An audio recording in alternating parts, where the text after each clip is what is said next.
بسم اللہ الرحمن الرحیم۔ اس سے پہلے آپ نے عاد کی نافرمانی اور اس کی ناشکری کے بارے میں پڑھا۔ اب انشاءاللہ آج جو ہے آپ اس کی عدوان اور سرکشی کے بارے میں پڑھیں گے کہ اللہ تبارک و تعالی نے جب انہیں قوت، اقتدار، طاقت دی تو ان لوگوں نے اس قوت اور اقتدار اور طاقت کا استعمال کیسے کیا؟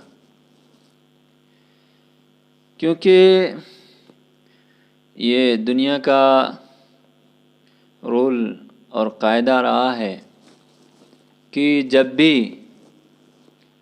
کسی ایسے شخص کو قوت و اقتدار اور طاقت حاصل ہوتی ہے اور وہ اللہ کو نہیں مانتا، غیر اللہ کو مانتا ہے اور اس کے دل میں خوف الہی نہیں ہوتا، اور اسی طرح سے اگر انسانیت اس کے اندر سے ختم ہو جاتی ہے تو پھر وہ اس قوت و اقتدار کا، اس طاقت کا، اس سلطنت کا اور بادشاہت کا غلط استعمال کرتا ہے، اس کا مس یوز کرتا ہے اور اپنے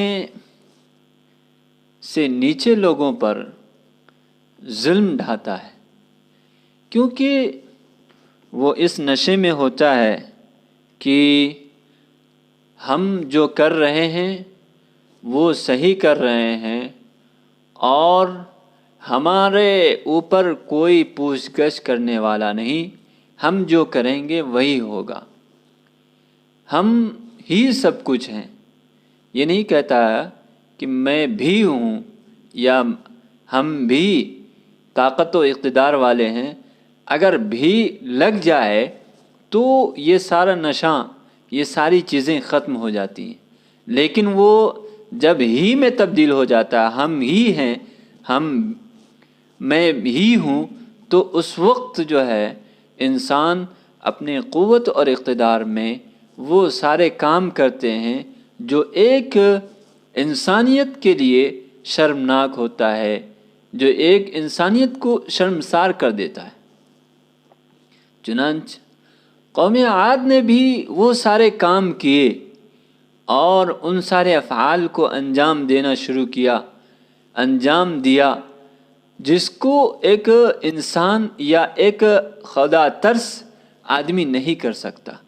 ان کی جو طاقتیں تھیں، ان کی جو قوتیں تھیں، وہ ان کے اوپر وبال ہو گئی، وہ ان کے لیے وبال جان ہو گئی۔ انہوں نے اپنے طاقت اور قوت کے نشے میں، اقتدار کے نشے میں اپنے سے نیچے پر ظلم کرنا شروع کر دیا، اور جب یہ غصہ ہو جاتے تھے تو ایک بپھڑے ہوئے ہاتھی کی طرح جو ہے اس کام کو انجام دیتے تھے۔ ان کا دماغ کام نہیں کرتا تھا، بالکل معاف ہو جاتا تھا۔ جس طرح سے ایک ہاتھی جب وہ غصہ ہو جاتا ہے، جب وہ بھڑک جاتا ہے اور وہ پاگل پن اس کے اندر آ جاتا ہے، تو پھر وہ یہ نہیں دیکھتا کہ اس کے سامنے سے اس کا مالک گزر رہا ہے یا کوئی دوسرا انسان گزر رہا ہے، وہ کیا کر رہا ہے، وہ اپنے سر کو پیڑ میں جو ہے پٹک رہا ہے، پیڑ میں جو ہے اپنے سر کو لگا رہا ہے یا اپنے سر پر پتھر مار رہا ہے، کیا کر رہا ہے اس کو کچھ سمجھ میں نہیں آتا ہے، وہ کیے جاتا ہے۔ اسی طرح سے قوم عاد نے بھی اپنی طاقت کے نشے میں وہ جو ہے کیا کر رہا تھا، کیا اس کو کرنا چاہیے، کیا نہیں کرنا چاہیے، وہ اس چیز کو نہیں دیکھ رہی تھی۔ یہ قوم اس چیز کو نہیں دیکھ رہی تھی، بلکہ ظلم کو، سرکشی کو، ناانصافی کو، عدوان کو انجام دے رہی تھی، اب جب انسان ان ساری چیزوں کو انجام دیتا ہے، ظلم کو انجام دیتا ہے، وہ سرکشی کرتا ہے، معاشرے میں فساد کو پھیلاتا ہے، کرپشن کا شکار جب معاشرہ ہو جاتا ہے تو پھر عذاب الہی کا وہ شکار ہوتا ہے۔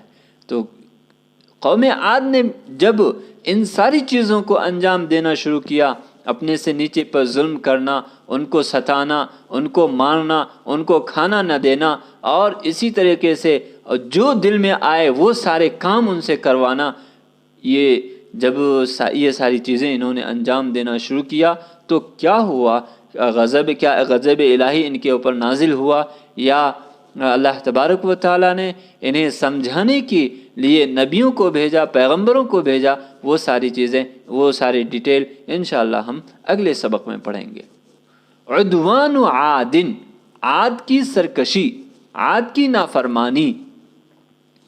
وصارت قوت عاد وبالا، عاد کی طاقت وبال جان ہو گئی، علیہم انہی کے اوپر، وعلی الناس اور لوگوں کے اوپر، لأنہم لا یؤمنون باللہ ولا یؤمنون بالآخرۃ، اس وجہ سے کہ وہ اللہ پر ایمان نہیں رکھتے تھے اور آخرت پر ایمان نہیں رکھتے تھے۔ ظاہر سی بات ہے، جب انسان سزا اور جزا کا یقین نہیں رکھتا ہے تو پھر اس کے دل میں جو آتا ہے وہ کر ڈالتا ہے، چاہے وہ ظلم کرے گا، اپنے سے چھوٹے کو مارے گا، یا جو ہے وہ اپنے سے بڑے کو بھی مار سکتا ہے، کسی کو بھی مار سکتا ہے، کیونکہ اس کے ذہن میں سزا اور جزا کا تصور نہیں ہوتا ہے۔ فماذا یمنعہم من الظلم، تو کون سی چیز ان کو ظلم سے روکے گی؟ وماذا یمنعہم من العدوان، کون سی چیز ان کو سرکشی سے روکے گی؟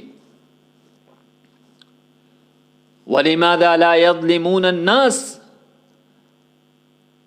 اور وہ لوگوں پر ظلم کیوں نہیں کریں گے؟ وَهُمْ لَا يَرَوْنَ فَوْقَهُمْ، وہ اپنے اوپر کسی کو تصور نہیں کرتے۔ وَلَا يَخَافُونَ حِسَابًا وَلَا عِقَابًا، اور وہ حساب اور سزا سے نہیں ڈرتے۔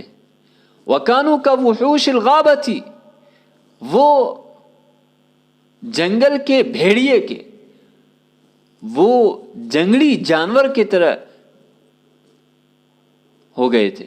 یظلم الکبیر منہم الصغیر، کہ ان میں کے بڑا چھوٹے پر ظلم کرتا۔ ویأکل القوی منہم الضعیف، اور قوی جو قوی تھا، طاقتور کمزور پر ظلم کرتا تھا، کمزور کو کھاتا تھا۔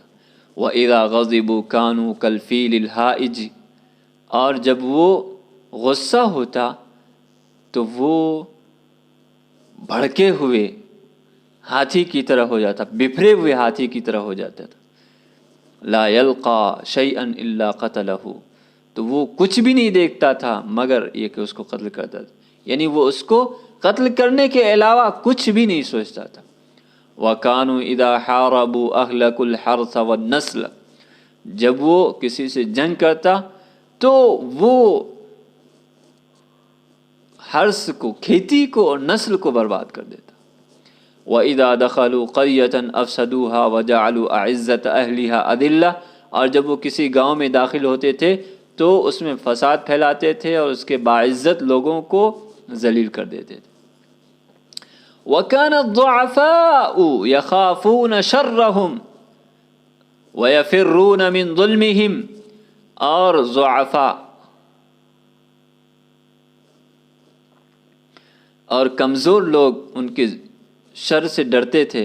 وَيَفِرُّونَ مِنْ ظُلْمِهِمْ، اور ان کے ظلم سے بھاگتے تھے۔ وَصَارَتْ قُوَّتُهُمْ وَبَالًا عَلَيْهِمْ وَعَلَى النَّاسِ، تو ان کی طاقت ان کے اوپر وبال ہو گئی اور لوگوں کے اوپر وبال ہو گئی۔ وَكَذَلِكَ كُلُّ مَنْ لَا يَخَافُ اللَّهَ وَلَا يُؤْمِنُ بِالْآخِرَةِ، اور اسی طرح سے ہر اس شخص کے ساتھ وہی ہوتا ہے جو اللہ تبارک و تعالیٰ سے نہیں ڈرتا ہے اور آخرت کے دن پر یقین نہیں رکھتا ہے۔